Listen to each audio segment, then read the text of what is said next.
नमस्कार, मैं रवीश कुमार। भारत सरकार के नोटिसों से ट्विटर लगता है चिढ़ गया है। ऐसा लगता है कि सरकार द्वारा लोगों के अकाउंट बंद कराने से ट्विटर तंग आ चुका है। इसलिए आज उसने यह बात सार्वजनिक कर दी ताकि लोग यह बात समझ जाएं कि ट्विटर खुद से ऐसा नहीं कर रहा है। ट्विटर ने बता दिया कि जेल भेजने का डर दिखाकर, जुर्माना लगा देने का डर दिखाकर उससे ये अकाउंट बंद करवाए जा रहे हैं। अगर सरकार ही अकाउंट बंद करने के लिए कहेगी तो उसे कानून का पालन करना पड़ेगा, लेकिन ट्विटर इस तरह की कार्रवाई से सहमत नहीं है। ग्लोबल लेवल पर इससे भारत की छवि क्या बेहतर होने जा रही है कि भारत एक ऐसा देश बन चुका है जहां किसान आंदोलन का वीडियो डालने पर, ट्वीट करने पर और सरकार से सवाल पूछने पर लोगों के अकाउंट बंद कर दिए जाते हैं। क्या यह छोटी घटना है कि एक कंपनी पूरी दुनिया को बता रही है कि भारत सरकार उससे ऐसा करवा रही है जिस काम से वह खुद सहमत नहीं? क्या आप तब भी नहीं देखेंगे कि किन खातों को बंद किया जा रहा है और ऐसा करना सही है या नहीं? क्या इसका बचाव करने के लिए भी आपके पास तर्क हैं? जब भी किसी का अकाउंट बंद होता है, हल्ला मच जाता है कि ट्विटर ने उनका अकाउंट बंद कर दिया, लेकिन ट्विटर ने आज सभी को बता दिया कि वह बंद नहीं करना चाहता है। ट्विटर का एक अकाउंट है ग्लोबल गवर्नमेंट अफेयर्स, जहां से उसके आधिकारिक बयान ट्वीट किए जाते हैं। इस पर आज ट्विटर ने अपना पक्ष पोस्ट कर दिया और कहा कि भारत सरकार ने कार्यकारी आदेश जारी कर एक्स यानी ट्विटर को कुछ खास अकाउंट और पोस्ट के खिलाफ एक्शन लेने के लिए कहा है।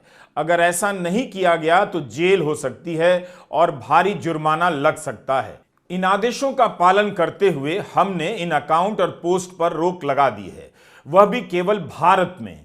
हम इस तरह की कार्रवाई से असहमत हैं और मानते हैं कि ऐसे पोस्ट पर भी अभिव्यक्ति की आजादी लागू होनी चाहिए। अब आप बताइए, इसके बाद क्या बच जाता है? एक बहुराष्ट्रीय कंपनी दुनिया भर के सामने यह बात बता रही है कि उससे डर दिखाकर वो काम कराया जा रहा है जिससे वो सहमत नहीं। कंपनी कह रही है कि अभिव्यक्ति की आजादी ट्विटर अकाउंट को मिलनी चाहिए और सरकार बंद कराने में लगी है। क्या आप जेल और जुर्माने का भय दिखाकर सोशल मीडिया पर लोगों को बोलने से रोका जाएगा? क्या इसमें भी भारत की जनता को कुछ गलत नहीं दिख रहा? गोदी मीडिया में सरकार से कोई सवाल नहीं, केवल भक्ति है, भजन है। मीडिया में आप अपनी बात रख नहीं सकते तो लोग कहां जाएंगे? क्या लोगों ने चुप रहने की आदत डाल ली है, समझौता कर लिया है? उन्हें इसके खतरे का बिल्कुल अंदाजा नहीं कि उनकी आंखों के सामने क्या हो रहा है। एक ग्लोबल लेवल की कंपनी को भारत सरकार नोटिस भेजकर अकाउंट बंद करवाती है। क्या सरकार नहीं सोचती होगी कि मदर ऑफ डेमोक्रेसी के फादर ऑफ पावर की क्या प्रतिष्ठा रह जाएगी? क्या प्रतिष्ठा की भी परवाह नहीं है, केवल सत्ता और कुर्सी रहनी चाहिए? एक कंपनी के कर्मचारी की निगाह में सरकार की क्या प्रतिष्ठा रह जाती होगी जब उन्हें सिर्फ आदेश का पालन करना पड़ता होगा और किसी नौजवान का ट्विटर अकाउंट बंद करना पड़ता होगा? ट्विटर ने अपने पोस्ट में यह भी लिख दिया है कि हम इस राय पर कायम हैं। हमने कोर्ट में याचिका भी दायर की है जो अभी लंबित है। इसमें भारत सरकार के ब्लॉक करने के आदेशों को चुनौती दी गई है। हमारी नीति है कि हम जिनके अकाउंट पर रोक लगाते हैं उन्हें सरकार के नोटिस की जानकारी देते हैं। कानूनी कारणों से हम सरकार के आदेश को प्रकाशित नहीं कर सकते, लेकिन हम मानते हैं कि इन्हें सार्वजनिक करना पारदर्शिता के लिए अनिवार्य है। अगर यह नहीं बताया जाए तो फैसला लेने में मनमानी होने लगेगी और जवाबदेही नहीं रहेगी। ट्विटर का यह पोस्ट पढ़कर किसी को भी शर्मिंदगी होनी चाहिए कि हमारा देश कहां पहुंच गया है। क्या आपको लगता नहीं कि इससे सरकार की दुनिया भर में छवि खराब होगी? आज एक कंपनी अभिव्यक्ति की आजादी के मामले में भारत सरकार की इन हरकतों पर सवाल उठा रही है। उसने जो किया वही सही रास्ता है। किसी की आवाज दबाना गला दबाने के जैसा है, हत्या के समान है। इस अपराध बोध को एक कंपनी ढो नहीं पा रही होगी। उसे भी लग रहा होगा कि बहुत ज्यादा हो रहा है, अब और नहीं। तो क्या भारत सरकार में बैठे अफसरों, मंत्रियों और प्रधानमंत्री को नहीं लगता कि बहुत ज्यादा हो चुका है, रुकना चाहिए? क्या प्रधानमंत्री को याद नहीं कि उन्होंने अमेरिकी कांग्रेस में क्या बोला था? जब वे बहस और चर्चा को लोकतंत्र के लिए जरूरी मानते हैं तब फिर उनकी सरकार इस तरह से लोगों के अकाउंट बंद कराने में क्यों लगी है? खासकर ऐसे लोग जो उनकी नीतियों पर सवाल उठाते हैं, जन आंदोलनों पर रिपोर्ट करते हैं। Democracy is the idea that welcomes debate and discourse. Democracy is the culture that gives wings to thought and expression. जिस भी वाइज मैन ने प्रधानमंत्री मोदी को यह कहा था, उस वाइज मैन को खोजा जाए, खोज कर लाया जाए, ताकि वही वाइज मैन प्रधानमंत्री को उनकी बात याद दिला सके कि पत्रकारों, किसानों के ट्विटर अकाउंट बंद करना सही नहीं है। दुनिया भर में यह बात छप रही है और ट्विटर के पोस्ट के बाद छपेगी, फिर भी आप कहेंगे कि भारत की साख और प्रतिष्ठा बढ़ती जा रही है। फादर ऑफ पावर को पावर के अलावा कुछ नहीं दिखाई दे रहा। कितने लोगों का अकाउंट बंद किया जाएगा? ट्विटर ने आज हम सभी को छोटा कर दिया।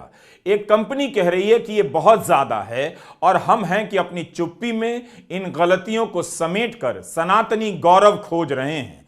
ट्राइबल आर्मी के हंसराज मीणा को 6.5 लाख से ज्यादा लोग फॉलो करते हैं ट्विटर पर।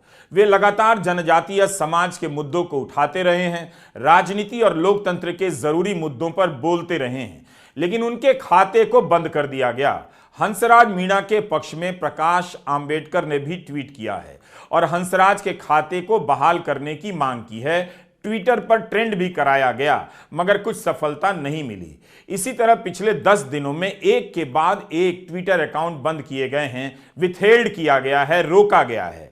ट्विटर किसी का अकाउंट रोकने से पहले उसे नोटिस भेजकर बता देता है कि भारत सरकार ने आपके खाते के खिलाफ नोटिस भेजा है, इसलिए अब यह ट्वीट भारत में नहीं दिखेगा। मगर आज ट्विटर ने यही बात पूरी दुनिया को बता दी कि लोग खुद भी देख लें कि भारत सरकार क्या कर रही है। ट्विटर खुद से खातों को बंद नहीं कर रहा, सरकार करवा रही है। अगर भारत सरकार के आदेशों का पालन नहीं किया गया तो वह जेल भेज देगी और जुर्माना लगा देगी। इसी तरह किसान आंदोलन के नेता सरकार से बातचीत कर रहे हैं और उन्हें खबर मिलती है कि उनके खाते बंद करा दिए गए हैं। सरवन सिंह पंढेर, सुरजीत फूल, तेजवीर सिंह अंबाला, रमनदीप सिंह मान, हरपाल संघा, अशोक दनौदा के अकाउंट बंद कर दिए गए। जिनसे सरकार बात कर रही है उनके भी खाते बंद करवा देती है। यही नहीं, 21 फरवरी को जब किसान मजदूर मोर्चा के नेता दिल्ली कूच की बात कर रहे थे, उस वक्त कृषि मंत्री अर्जुन मुंडा ट्वीट करते हैं कि सरकार बातचीत करना चाहती है, लेकिन जिन नेताओं के लिए यह ट्वीट किया गया था उनके तो अकाउंट ही बंद कर दिए गए थे। वे चीख रहे थे कि उनके असली अकाउंट बंद करा दिए गए हैं, नकली अकाउंट खोलकर उन पर अनाप शनाप लिखा जा रहा है ताकि उन्हें बदनाम किया जा सके। देखिए, हमारे फेसबुक अकाउंट, ट्विटर हैंडल बंद किए गए हैं। हमारे नाम पर जितने भी लीडर्स हैं, फेक अकाउंट, फेक फेसबुक आईडियां खोलकर पोस्टें डाली जा रही हैं। हम कृपया आपके माध्यम से अनुरोध करेंगे पूरे देश को कि उन पे यकीन मत करें। हमारे ट्विटर हैंडल और हमारे फेसबुक पे बंद पड़े हैं और डुप्लीकेट चीजें जाके भड़काई सामग्री सरकार के द्वारा डाली जा रही है और यहाँ शरारती तत्व सरकार के द्वारा भेजे जा चुके हैं। हम इस सभी को इस मोर्चे की रक्षा करने पड़ेगी और इसको पीसफुली ढंग से चलाना पड़ेगा। आप जानते हैं कि गोदी मीडिया किसानों को किस तरह से पेश कर रहा है। किसानों को अगर अपनी बात रखनी हो तो वे कहां जाएंगे? बाजार में जो उगाते हैं उसकी कीमत नहीं है और सरकार से जब बोलने जाते हैं उस आवाज के लिए कोई मंच नहीं है।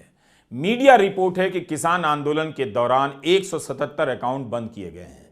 इनमें वो पत्रकार भी हैं जो अपने YouTube चैनल के लिए रिपोर्ट कर रहे थे, किसानों की बात गांवों तक पहुंचा रहे थे। इन पत्रकारों के ट्विटर अकाउंट भी बंद किए गए। लोग लिखे नहीं उससे पहले ही उनके खाते बंद कर दिए जा रहे हैं। ट्विटर ने भी एक रास्ता निकाल लिया है, वह केवल भारत में दिखना बंद कर रहा है, बाकी इनके पुराने ट्वीट दूसरे देशों में देखे जा सकते हैं। मनदीप पुनिया लगातार किसान आंदोलन की रिपोर्टिंग कर रहे हैं। इस बार आंदोलन के दिल्ली पहुंचने से पहले ही उनका अकाउंट बंद करवा दिया गया, इसलिए मनदीप किसी और के अकाउंट पर अपनी रिपोर्ट डालते हैं। 21 फरवरी को शंभू बॉर्डर पर हुए टकराव का पूरा ब्यौरा रात 10 बजे ट्विटर पर पोस्ट किया है। मनदीप पुनिया वो पत्रकार हैं जिन्होंने पिछले किसान आंदोलन के दौरान जेल में भी अपने पैरों पर रिपोर्ट लिखी और बाहर आकर छापी। प्रेस फ्रीडम का हाल यह है कि किसानों के प्रेस ग्रुप पर रोज सवाल किया जाता है कि आज किस किस का अकाउंट बंद हुआ। बात सिर्फ ट्विटर अकाउंट की नहीं है, पत्रकारों के फेसबुक और यूट्यूब अकाउंट भी बंद करवाए जा रहे हैं। सरकार बिना किसी कारण, बिना किसी तथ्य या असल खतरे के लोगों के पेट पर लात भी मार रही है। उसमें एक नोटिस आ जाता है जिस पे लिखा होता है this account has been withheld pursuant to a legal demand और डायरेक्शन इन योर कंट्री। तो हमें यह समझना चाहिए कि ये डिमांड क्या है और ये डायरेक्शन क्या है। इसमें एक शक्ति है जो section 69A of the information technology act में, जिसे blocking directions issued by the central government बोली जाती है। पर जिस तरीके से इसको सरकार ने इस्तेमाल किया है मेरे हिसाब से गैर संवैधानिक है, क्योंकि इसमें कोई भी पारदर्शिता नहीं है, ट्रांसपेरेंसी नहीं है और इसमें कोई भी नेचुरल जस्टिस नहीं है। इसका मतलब है कि जो भी किसान आंदोलन के नेता हैं, जो भी पत्रकार हैं, उन्हें अपना पक्ष रखने की कोई भी अवसर नहीं दिया गया है, जबकि और उनको ये ऑर्डर भी नहीं दिया गया है कि क्या क्या रीजंस हैं, क्या मतलब सरकार ने क्या पाया, कौन सी ट्वीट उनकी इलीगल उन्होंने पाई जिसके वजह से उनका पूरा अकाउंट बंद कर दिया गया। मेरे हिसाब से इसके वजह से ये हमारा जो fundamental right to freedom of speech and expression है, जो article 19(1)(a of the constitution of India में है, उसका उल्लंघन है। क्योंकि fundamental right to free speech and expression reasonable restrictions को में मतलब सीमित कर सकते हैं, मतलब एब्सोल्यूट नहीं है। कुछ कारण ऐसे हो सकते हैं कि सरकार बोल सकती है कि हम सेंसरशिप लाएंगे, पर उसको करने की जो प्रक्रिया होती है वो एक संवैधानिक तरीके से करनी चाहिए, जिसमें दूसरे व्यक्ति जिसको आप कुछ बोलने नहीं दे रहे उसको एक लीगल अपॉर्चुनिटी, एक full fledged hearing, natural justice, transparency, ये सारी चीजें दी जाए। और इसमें एक और चीज है जो हमें देखनी चाहिए, जिसमें जो आम जनता है उसको भी इससे काफी सूचनाएं मिलती है, उसको काफी इंफॉर्मेशन मिलती है। तो their right to receive information which is also a part of article 19(1)(a is violated because of these Twitter accounts being blocked. तो मेरे हिसाब से तभी ट्विटर ने इस पे एक अपनी ऑफिशियल स्टेटमेंट पब्लिश करी है, जिसमें उन्होंने बोला है कि वो भारत सरकार के इन आदेशों का उल्लंघन नहीं करेंगे, उनका पालन करेंगे, पर वो ये आदेश किसी तरीके से लीगली चैलेंज भी कर रहे हैं, जिसमें उन्होंने कर्नाटका हाई कोर्ट में एक अपील डाली गई है। और अगर हम देखें सेक्शन 69A और ये ब्लॉकिंग शक्ति का दुरुपयोग किसानों के खिलाफ ही नहीं हो रहा, पत्रकारों के खिलाफ भी काफी हो रहा है, जिसमें कैरावैन का एक पूरी न्यूज स्टोरी को ब्लॉक किया गया है और कैरावैन ने इसमें स्टेटमेंट डाली है कि वो भी इसको हाई कोर्ट में एक अर्जी डाल के इसको लीगली कंटेस्ट करेगी।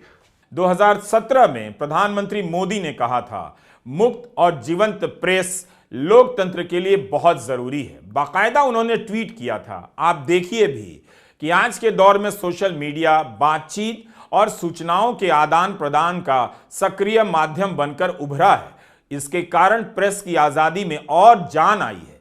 क्या लिखते समय प्रधानमंत्री मोदी को ध्यान नहीं रहता या परवाह ही नहीं होती कि जो लिख रहे हैं उस पर आगे चलकर अमल भी करना है? 5 साल बाद उन्हीं की सरकार इस जरूरत और जान को कुचल रही है और एक ग्लोबल कंपनी पूरी दुनिया को यह बात बता रही है। फाइनेंशियल टाइम्स ने 2014 में प्रधानमंत्री बनने पर नरेंद्र मोदी को भारत का पहला सोशल मीडिया पीएम लिखा था। बीबीसी और अन्य जगहों पर यह रिपोर्ट भी हुआ। अप्रैल 2023 में उसी ट्विटर के मालिक इलॉन मस्क बीबीसी को इंटरव्यू देते हैं। कहते हैं कि भारत में सोशल मीडिया को लेकर जो कानून है काफी सख्त है। हम भारत में कानून के खिलाफ नहीं जा सकते। अगर हमारे पास यह विकल्प हो कि हमारे लोग जेल जाएं या कानून का पालन करें तो हम कानून का ही पालन करेंगे। आज उसी पीएम के कार्यकाल में सोशल मीडिया पर क्या हो रहा है सबके सामने है। क्या प्रधानमंत्री मोदी को पत्रकारों के ट्विटर अकाउंट बंद किए जाने में कुछ भी गलत नजर नहीं आ रहा? इस इंटरव्यू को 1 साल भी नहीं हुए, इलॉन मस्क की कंपनी ने दुनिया को फिर से बताया है कि जेल और जुर्माना का डर दिखाकर, इस तरह के आदेश जारी कर लोगों के खाते बंद करवाए जा रहे हैं। हम इस तरह की कार्रवाई से बिल्कुल सहमत नहीं हैं। फिर भी ऐसा करना पड़ रहा है। यह केवल अभिव्यक्ति पर हमला नहीं है, बल्कि जीने के अधिकार पर भी हमला है। कोई पत्रकार YouTube के जरिए अपनी आजीविका भी चलाता है। भूखे रहकर पत्रकारिता नहीं हो सकती। जब आप उसका YouTube चैनल बंद करा देते हैं, ट्विटर अकाउंट बंद करा देते हैं, तो उसकी आजीविका पर भी हमला करते हैं। क्या हमारा देश इस स्तर पर आ गया है कि 2-4 लोग जो पत्रकारिता कर रहे हैं, लिख रहे हैं, बोल रहे हैं, उन्हें भूखा मार दिया जाए? ऐसा कर दिया जाए कि उन्हें कोई नौकरी ना दे, वे सोशल मीडिया के जरिए पत्रकारिता से अपना घर न चला सकें? क्या लोग इसे भी सही मानते हैं? इसमें भी किसी को खुशी मिलती होगी? इंटरनेट पर पारदर्शिता और बराबरी की वकालत करने वाले वकील अपार गुप्ता ने लिखा है कि यह प्री सेंसरशिप है, यानी कुछ होने से पहले ही सेंसर कर दो। पिछली बार जब मीडिया किसानों की बात ठीक से नहीं रख रहा था, तब किसानों ने ट्विटर पर अपना अकाउंट खोला, अपनी बात रखी, अपने बयानों को सही तरीके से रखा, अपने बयानों की प्रेस रिलीज ट्विटर के अकाउंट से जारी की, पुलिस की ज्यादतियों को भी जनता के सामने रखा, हर झूठ का मुकाबला किया। मगर इस बार जैसे ही ट्विटर के जरिए किसानों का पक्ष जनता के बीच पहुंचने लगा, उनके खाते बंद किए जाने लगे। सोचिए, इतनी बड़ी संख्या में किसान जमा हैं, उनके नेता अपनी बात ट्विटर पर नहीं कह सकते।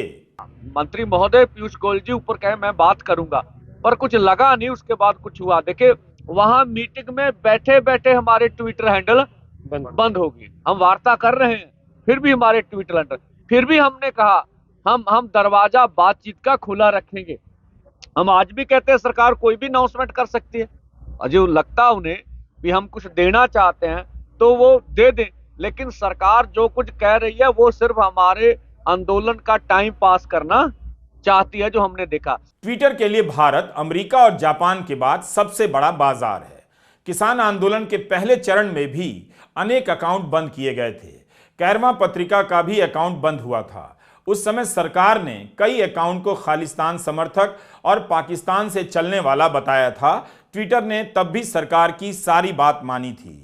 कुछ समय के बाद ट्विटर के पूर्व CEO जैक डॉर्सी ने राज खोल दिया कि किसान आंदोलन के समय भारत सरकार ने कई सारे अकाउंट को बंद करने के लिए कहा, धमकी दी थी कि भारत में ट्विटर बंद करा देंगे।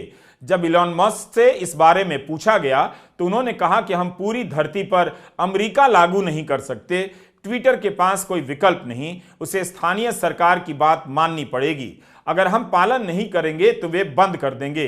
तो ये हालत हो गई है अभिव्यक्ति की आज़ादी की। सरकार के खिलाफ बोलिए, सवाल कीजिए, आपके अकाउंट पर बंदी की तलवार लटका दी जाती है, अकाउंट विथहेल्ड कर दिया जाता है, बंद भी कर दिया जाता है। यह मामला भारत सरकार और ट्विटर के बीच का नहीं है, यह जनता और सरकार के बीच का मामला है। ट्विटर को बार बार नोटिस भेजकर सरकार ने जता दिया है कि उसे किसी प्रकार के जन दबाव का फर्क नहीं पड़ता। ग्लोबल छवि की चिंता नहीं कि भारत की छवि दुनिया भर में खराब हो जाएगी। आप किसी को बोलने लिखने से रोकेंगे तो जाहिर है आपकी छवि अच्छी नहीं होगी, मगर यह सब आपकी ही आंखों के सामने किया जा रहा है। सरकार हर दिन एक एक कदम से भी ज्यादा तेज रफ्तार से आगे बढ़ती जा रही है। अब तो अभिव्यक्ति के साथ साथ आजीविका पर भी हमला हो रहा है। नमस्कार, मैं रवीश कुमार।